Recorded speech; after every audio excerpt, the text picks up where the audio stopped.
Guys, welcome back to another video, and in this video we're going to be continuing on with our macOS development with AppKit tutorial series, and in this particular tutorial we are going to be taking a look at something that is brand new to us developers in macOS.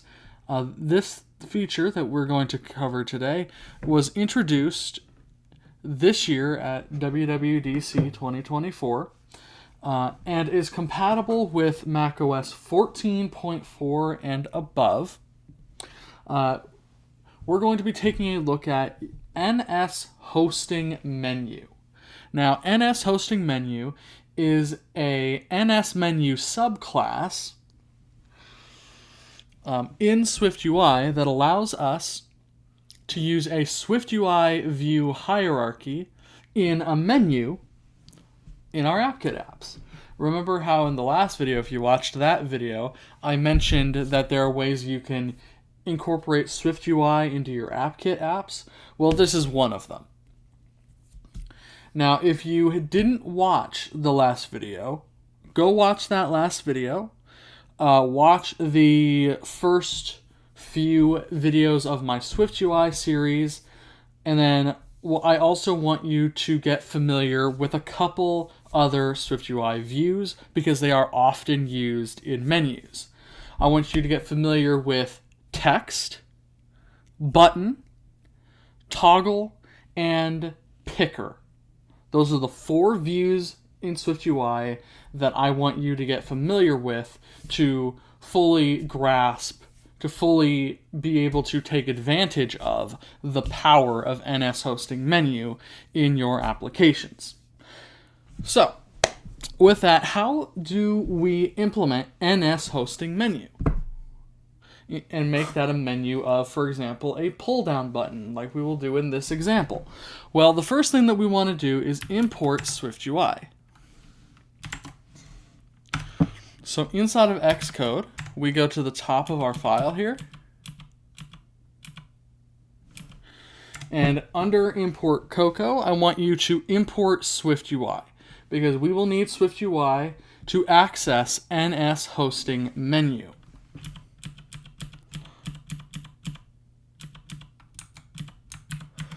Now, inside of our initializer is where, for our delegate, is where we're going to configure this menu.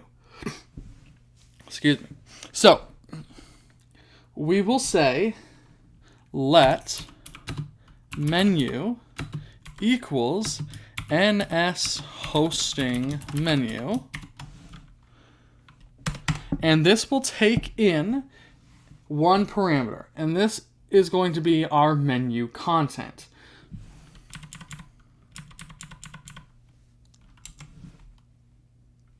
However, this content is going to be a SwiftUI view, right? So if we take a look at NSHostingMenu's class definition,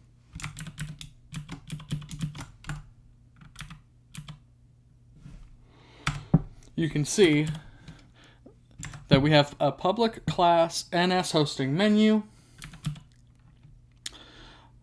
It's a generic struct that contains content. Now, content is what is effectively a generic type parameter for something that conforms to view. And you can see here that it is, in fact, an NSMenu subclass. All right.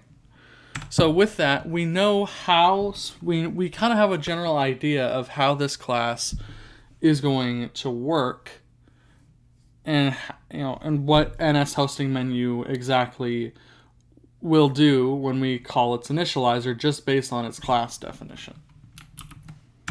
All right. Now, if you don't have a SwiftUI view already, go ahead and create one. Do a Command N, and then you're going to create a SwiftUI view.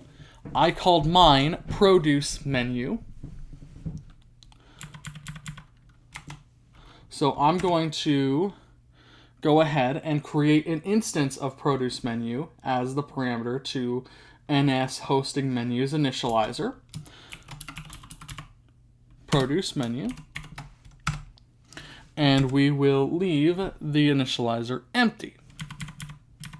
Now let me go into this view and we can construct this view here. All right, so here we are in our SwiftUI view. So what we're doing here is we're importing SwiftUI.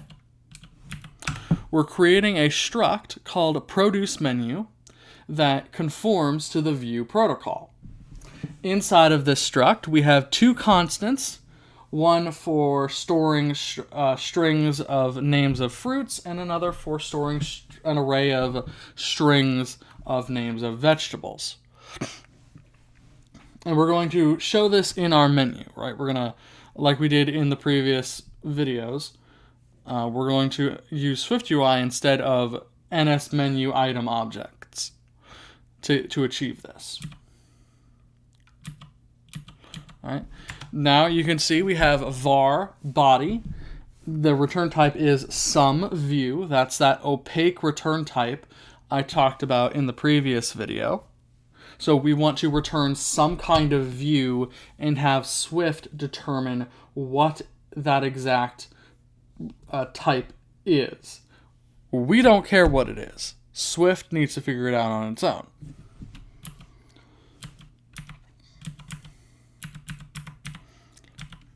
And so, inside of this body is where we're going to put all of our view code, our view hierarchy.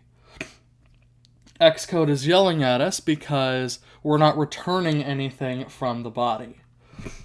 So all we're going to do here is we're going to create a button for every single string, for every single fruit and vegetable in our fruits and vegetables arrays. Now, we're also going to have a divider, a separator between our fruits and vegetable names, which that separator will be achieved by using SwiftUI's divider view. And to loop through all of our fruits and vegetable names, what we're going to do is we're going to use a view in SwiftUI called forEach. This will allow us to create separate views for each individual item in a collection. Now, how do we do this? Well, this can take up to 3 parameters. The first being the collection we want to iterate over. The second being an ID to help SwiftUI uniquely identify the item in the collection and the view it's associated with. And then the third is a closure where we can return some kind of view. It's a content closure, as we call it. And then this takes in one parameter. The closure takes in the current item being iterated over. So in code, this will look like this. Capital F for capital E each. And then we'll have fruits first. So fruits, comma, we'll set an ID of the hash code, pretty much, of our string, the current string that's being iterated over.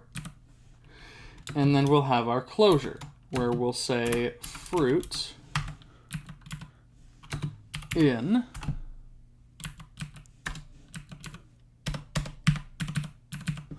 and then inside of the forEach, for each fruit in the fruits array, we're going to have a button where its title is going to be the name of the fruit, and then we're going to give it a closure for what we want to happen when that button is clicked.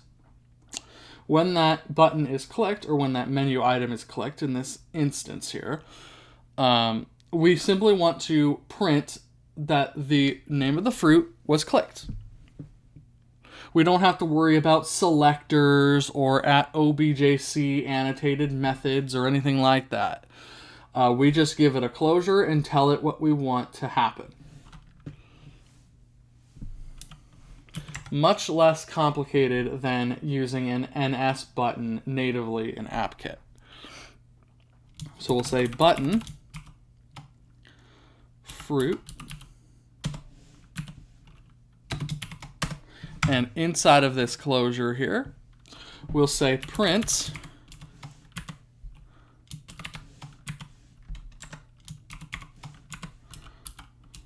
fruit was clicked. So now that we have our fruits, we also need the vegetables version of this. And that's pretty simple. We can just copy and paste this code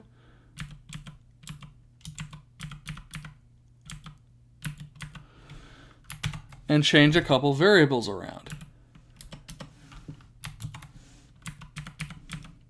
So in our print statement, we will say vegetable,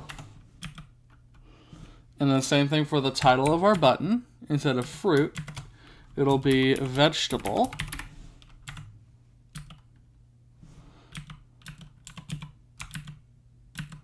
And then instead of fruits inside of our for each, it'll be vegetables.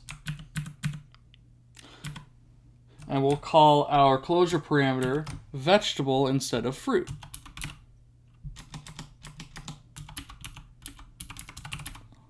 Like that. There we go. Now we have all of our fruits and our vegetables inside of our view hierarchy as buttons for our NSMenu. However, remember I said we needed to use the divider as a visual separator item in our menu. So in between the two for each blocks, or for each views rather, we will say divider like that. And it's that simple. Now that we have that done, we can save this and run our code.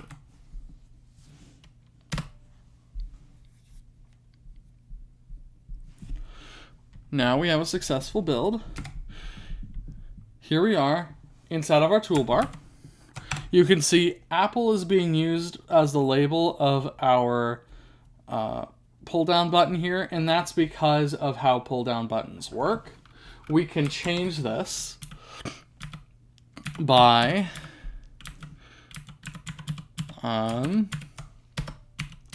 placing a text view at the top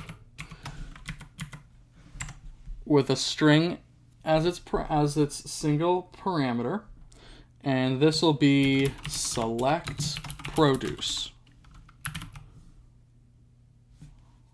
Now when we run our application,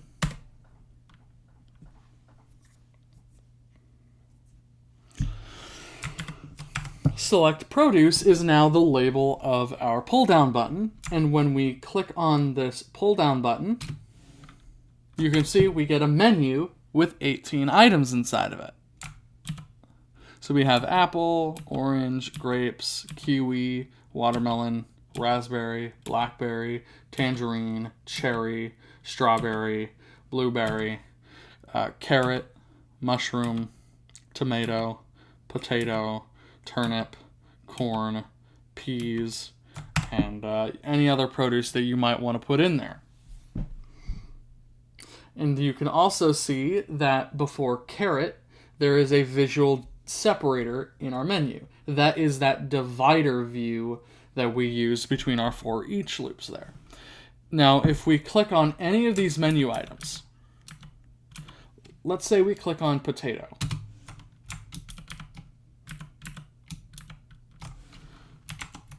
And we go into Xcode, go into our console here, we can see potato was clicked. Precisely what we wanted to happen. Now, of course, you're not going to be printing something to the console when a button is clicked. You're going to actually have something be done that is of substance. But this is simply an example to get you familiar with how this is supposed to work. So that pretty much really does it for this video on how we can use SwiftUI view hierarchies as menus using NSHostingMenu in our AppKit applications. Thank you all so very much for watching, and we'll see you in the next video.